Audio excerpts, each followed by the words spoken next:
This is the Washington Week Webcast Extra. Hi, everybody. I'm Gwen Eiffel. This is where we pick up where we left off on the weekly broadcast. I'm joined around the table by Michael Crowley of POLITICO, John Harwood of CNBC, David Sanger of the New York Times, and Jeanne Cummings of Bloomberg. Let's start with the biggest story this week about someone you may have never heard of, a once rising star who was forced to resign in disgrace this week, Illinois Congressman Aaron Schock. This thing kept building and building and building, Jeanne.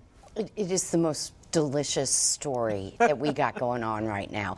I mean, this guy, if he could have figured out more ways, it seems like at least, to, you know, sort of scam the system, I don't know what it was. I said seems like, but, you know, it ranges from he charged the government for 170,000 miles for reimbursement, but he only had 80,000 miles on his truck. He used donors' planes in order to get around to big events where they think he might have used some campaign cash to help buy the ticket as well. My personal favorite is the sale of the house. He sold his house to a donor, and most houses in his neighborhood sell for about $250,000, but his went for more than $900,000. Wow. So we now have the FBI involved. This is more. There's more here than we usually see. But it's also such a tale because no one would have thought to look into all of these if he hadn't happened to paint his office a Downton Abbey red with peacock feathers and whatever, so which his staff or whoever he hired kind of admitted to a Washington Post reporter, oh yes, we want to make this look like Downton Abbey, and it seems so. And plus, he was a guy who had posed with his shirt open on the cover of Men's Health. He was an attention getter anyhow, and then these other things began. He absolutely was a rising star for a lot of reasons. He could raise money. He is handsome, and he's popular, and he's young, and he's hip, and those are all great things for the Republican Party to embrace. And he had what seemed like the whole package. But the Downton Abbey thing, the strangest thing with that is that Washington Post reporter has acknowledged he was going in to do a soft feature.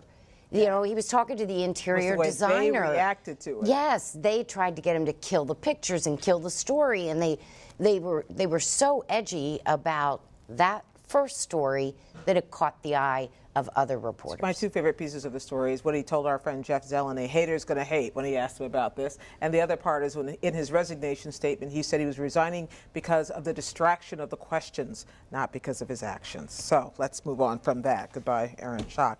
John Harwood, today, Friday that is, the president announced something which sounds obscure, but which I find interesting because it tells you the direction this lame duck presidency is going in once again, and that's that a ban on fracking, hydraulic fracturing on federal lands. Now, that's not most land. That's not where most fracking happens, but it's significant. Well, it's not actually a ban. It is regulations governing how the fracking can take place.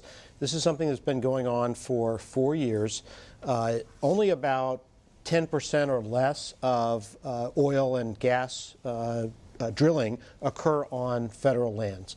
But there's a lot of concern that the fracking process could contaminate groundwater because they're blasting into the surface of the earth and going way down to get deposits of oil and gas. So there are requirements that the administration has published for disclosure of chemicals and fluids that are used to make the hole and for safety practices around those wells. It is not likely to revolutionize the industry because many of these things are being done already. There's a registry of chemicals that are being used. The administration acknowledged that it is up to states to govern fracking on private land, but what they're hoping is that these regulations, these standards, these guidelines are going to be a template for states to use in regulating this practice, which has contributed a tremendous amount to America's energy independence because of the new resources it allows us to tap. This is one of those things that the president is hoping when he leaves office he'll be able to point to it as a list of things that he's accomplished when everybody is saying, Well, what did they get done? Executive action is the only way for him to get things done right now, and he's using it as much as he can.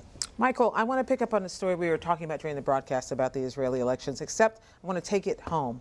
Yeah. What we saw exposed, partly by the Prime Minister's visit here to speak in Congress, and partly by the outcome of this election, is a pretty domestic split, not only among Democrats and Republicans, but also within the Jewish political community as well. Yeah. Everyone had to take sides. That's right. And, I think there's an increasingly vibrant, sometimes bitter debate within that community about whether it's time, just as the president says we are reassessing our diplomatic options when it comes to the two-state solution, there are some very forceful voices saying we as a community need to reassess what we're okay with in terms of Israeli government policies. An old colleague of mine, Peter Beinart, has become very outspoken on the idea that the Jews in the United States just need to say enough and that they can't tolerate these policies.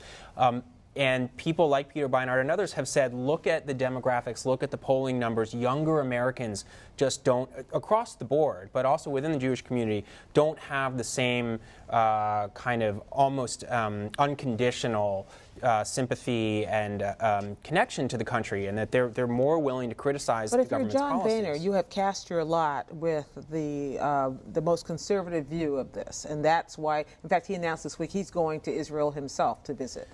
So the partisan political question is a fascinating one, and the Republicans, I think, are kind of all in with Netanyahu at this point. I was very struck to see Senator Mark Kirk, who is extremely pro-Israel Republican, very active on the Iran talks, as David knows, say something to the effect of, why do we need a two-state solution anyway? I mean, he basically said, Netanyahu's right and the two-state solution is overrated. I may be slightly misquoting him, but that is the sentiment on the Republican Party. And the closing thought that I'll be so interested to see is, what does Hillary Clinton say about all this?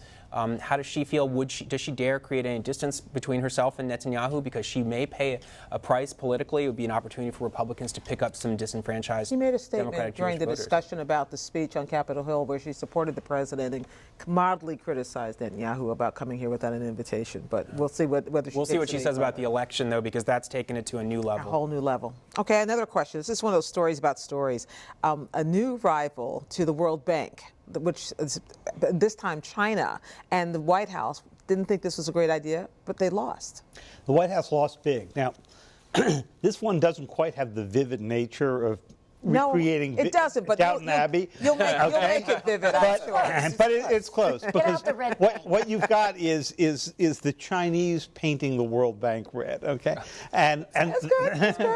And the way they have done this is basically to say, we're going to create a competitor organization. Now remember, the World Bank is what finances big projects and small, mostly for the poorest countries in the world, but China itself was a big beneficiary of World Bank projects.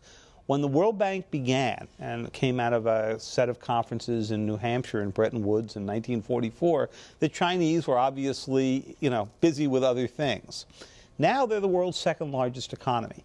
And rather than go try to join, as they did with the World Trade Organization, and try to reorganize the organization from within, they said, the World Bank's run by an American, the IMF's always run by a Frenchman, the Asian Development Bank's always run by a Japanese. Where are we? So we're going to create our own. Well, the remarkable thing came that while the Obama administration was looking the other way, the Chinese went on and they picked off the British, the French, the Germans, the Australians. They got them all to sign up for this, basically on the argument that if they're members of this bank, they may get a slice of this infrastructure work. And the Obama administration was kind of caught sleeping on this one.